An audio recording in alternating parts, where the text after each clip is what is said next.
Hi hello welcome to Vishnumathi சமையல். இதுதான் நம்ம சேனலை ஃபஸ்ட் டைம் பார்க்குறீங்கன்னா மறக்காமல் நம்ம சேனலுக்கு சப்ஸ்கிரைப் பண்ணுங்கள். நம்ம சேனல் அப்டேட்ஸை உடனடி தெரிஞ்சுக்க பெல் ஐக்கானை ப்ரெஸ் பண்ணுங்கள். இன்றைக்கி நம்ம கிச்சனில் மட்டர் பன்னீர் மசாலா எப்படி பண்ணுறதுன்னு நான் உங்ககிட்ட ஷேர் பண்ண போகிறேன். இதுக்கு ஃபஸ்ட்டு கடாயில் பார்த்தீங்கன்னா 2 டேபிள் ஸ்பூன் ஆயில் ஆட் பண்ணியிருக்கேன். ஆயில் ஃபஸ்ட்டு நல்லா நமக்கு ஹீட் ஆகணும். ஆயில் ஹீட் ஆன பிறகு 1 டேபிள் ஸ்பூன் பட்டர் ஆட் பண்ணுறேன். பட்டர் நல்லா மெல்ட் ஆகணும் நமக்கு. பட்டர் மெல்ட் ஆன பிறகு 250 கிராம் பன்னீரை க்யூபாக இந்த மாதிரி கட் பண்ணி வச்சுருக்கேன். அதை ஆட் பண்ணிடலாம். இது ப்ரௌன் கலர் ஆகிற வரைக்கும் நல்லா நம்ம இந்த ஆயில் அண்ட் பட்டரில் ரோஸ்ட் பண்ண போகிறோம். ரொம்ப பிளாக்காக ஆகிடக்கூடாது. எனக்கு கொஞ்சம் மட்டும் கலர் எக்ஸ்ட்ரா கொஞ்சம் பிளாக்காக டர்ன் ஆகிடுச்சு. பட் ரொம்ப கருகி போகல. பன்னீர் சாப்பிடும் போது கரெக்டான டேஸ்ட்டில் தான் இருந்துச்சு. ஸோ நீங்கள் செய்யும் போது ரொம்ப கருக விட்டுறாதீங்க. ப்ரௌன் கலர் கொஞ்சம் டர்ன் ஆன பிறகு நம்ம தனியாக இதை எடுத்துடணும். இப்போ இன்னொரு சைட் டர்ன் பண்ணுறேன். நல்லா எனக்கு ப்ரௌனாக டர்ன் ஆகியிருக்கு. அதுக்காக ரொம்ப கருக விடல நான். ஸோ நீங்கள் தீய விட்டுறக்கூடாது. இதை 2 சைடும் நமக்கு கோல்டன் ப்ரௌன் வந்த பிறகு தனியாக இதை நம்ம எடுத்து ஒரு பிளேட்டில் வச்சிடணும். இப்போ இதை நான் ஒரு தனியாக பிளேட்டில் எடுத்து வச்சிடுறேன். இப்போ அதே கடையில் பார்த்தீங்கன்னா 3 மீடியம் சைஸ் பெரிய வெங்காயத்தை ஆட் பண்ணுறேன். ஒரு முழு பூண்டை தோல் உரித்து வாஷ் பண்ணி வச்சுருக்கேன். அதை ஆட் பண்ணுறேன். 3 ஸ்மால் பீசஸ் இஞ்சி ஆட் பண்ணுறேன். இப்போ நமக்கு வெங்காயம் கொஞ்சம் கலர் டர்ன் ஆகிற வரைக்கும் நல்லா வதக்க போகிறோம்.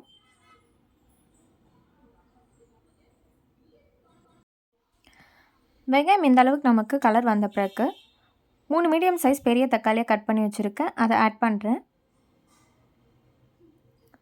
தக்காளி நல்லா நமக்கு பேஸ்ட் ஆகிற வரைக்கும் நல்லா வதக்கலாம். தக்காளி பாருங்கள் நல்லா இந்த மாதிரி ஃபைன் பேஸ்ட்டாக நமக்கு வதங்கிடுச்சு.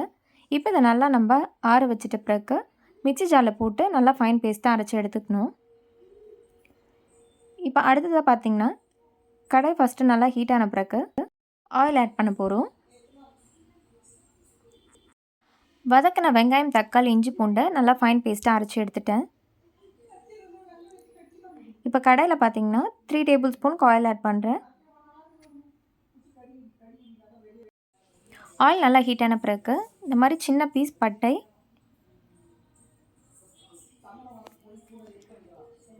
2 லவங்கம், ஒரு பிரிஞ்சி இலை,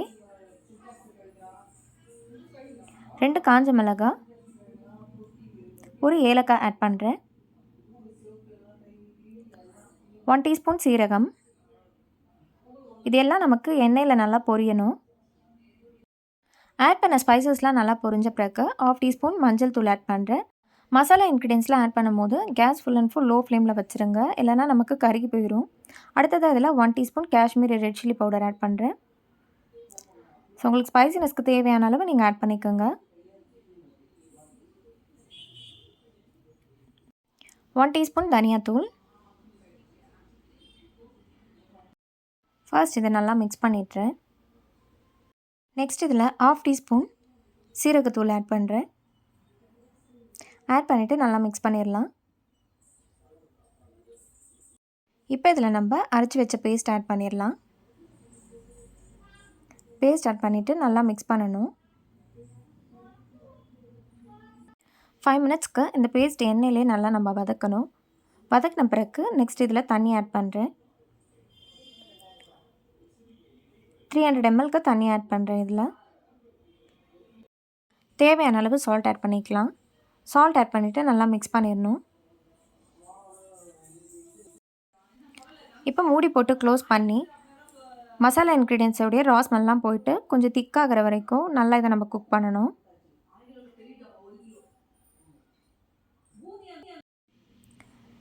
நெக்ஸ்ட் இதில் 200 கிராம் பச்சை பட்டாணி வச்சுருக்கேன். அதை ஆட் பண்ணிடுறேன். ஆட் பண்ணி நல்லா மிக்ஸ் பண்ணிடலாம். இப்போ இந்த பச்சை பட்டாணி நல்லா நமக்கு குக் ஆகணும். ஸோ மூடி போட்டு க்ளோஸ் பண்ணி ஒரு 15 மினிட்ஸ்க்கு நல்லா குக் பண்ண போகிறேன். கேஸ் மீடியம் ஃப்ளேமில் வச்சுருங்க. இந்த ஸ்டேஜில் ஹை ஃப்ளேமில் வச்சா சீக்கிரமாக நமக்கு தண்ணியெல்லாம் சுருண்டி போயிடும். 15 மினிட்ஸ் ஆகிருச்சு. இப்போ ஓப்பன் பண்ணி பார்க்கலாம். பாருங்கள் பட்டாணிலாம் நல்லா நமக்கு குக் ஆகியிருக்கனால தான் மேலே நமக்கு தேங்கிட்டு இருக்கு. இப்போ நல்லா மிக்ஸ் பண்ணிடலாம். இந்த ஸ்டேஜில் ஃப்ரை பண்ணி வச்ச பன்னீரை ஆட் பண்ணிடுறேன். ஆட் பண்ணிவிட்டு மிக்ஸ் பண்ணிடுறேன். மிக்ஸ் பண்ணிவிட்டு ஒரு 10 மினிட்ஸ் குக் ஆனால் போதும். ஓவர் குக் பண்ண தேவையில்லை.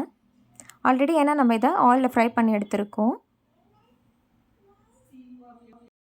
10 மினிட்ஸ் கழித்து கஸ்தூரி மேத்தி ஆட் பண்ணி மிக்ஸ் பண்ணி சர்வ் பண்ணிங்கன்னா ரொம்பவே டேஸ்டியான மட்டர் பன்னீர் மசாலா ரெடி. ஸோ இதை நான் அண்ட் சப்பாத்தி கூட சர்வ் பண்ணிங்கன்னா அவ்வளோ டேஸ்ட்டாக இருக்கும்.